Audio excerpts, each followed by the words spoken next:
Now, Congressman Adam Smith, ranking member of the House Armed Services Committee. Welcome back to the program, sir. Good to see you.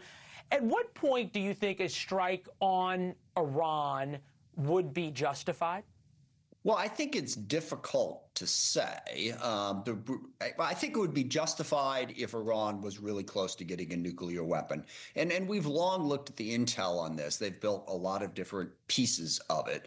But our intel has always told us they've not made the decision to actually build the bomb. If they made that decision and went forward, I think a military option to try to reduce that would absolutely be legitimate. Now, as you know, and as we've discussed before, this is about more than just Iran building a nuclear weapon. But yes, if they were close to a nuclear weapon, I think that would be justified. Okay. All right. Fair enough. There's been two parts of this. The thing that has sort of spurred this latest push, one carrier strike group moving into the Middle East, massive amounts of air power, now a possible second carrier strike group, was the protests in Iran to overthrow the Ayatollah, which was put down with brutal force. The Jerusalem Post now saying IRGC, meaning the Islamic Revolutionary Guard, killing protesters in hospital beds, target medical staffs, Iranian doctor tells Post, and also says that this has been going on every day with thousands upon thousands slaughtered. And President Trump made the point that that there is a possibility of strikes on Iran, not just because of the nuclear program, because of the protesters. And that you don't seem to think would justify this killing and slaughter, would justify strikes. Yeah, I don't. I think that it's a problem because there's a lot of places across the world where this sort of thing has happened. A massive civil war in Syria. There's a massive civil war in Sudan. There was a civil war in Ethiopia. Obviously, there was the genocide in Rwanda, a while back. Sure. Is it they don't all chant death to America?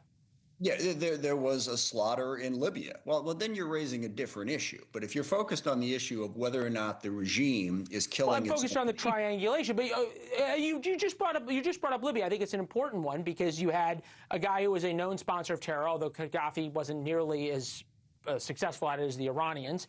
There was an uprising there, and there was U.S. military action. U.S. military action this June 2011 that you supported. Take a listen. Yeah. I do think it's true that if Gaddafi thinks we're about to pull the plug and not continue, that makes it more likely that he will stick around. But that's a policy debate that we have every right to have here. I think there's an enormous amount of pressure on Gaddafi right now. Some of his top-level people are abandoning him. He is an international pariah with no support from anywhere. And I think if he thinks that pressure is going to continue, he's much more likely to step aside and get us to a peaceful solution there sooner. So if it was good to bomb Gaddafi's regime to try to push him out, he was sort of the little evil. I think the Iranians are a lot bigger evil. So why is it not good to bomb Iran? Yeah, I looked better like 15 years ago, by the way. That's painful to just look at. Didn't we all? Damn, the aging process. No, I was wrong. Okay. I think we all... Yeah, when we moved into Libya, there was that feeling. It's like Gaddafi is slaughtering his people. It was the exact same argument.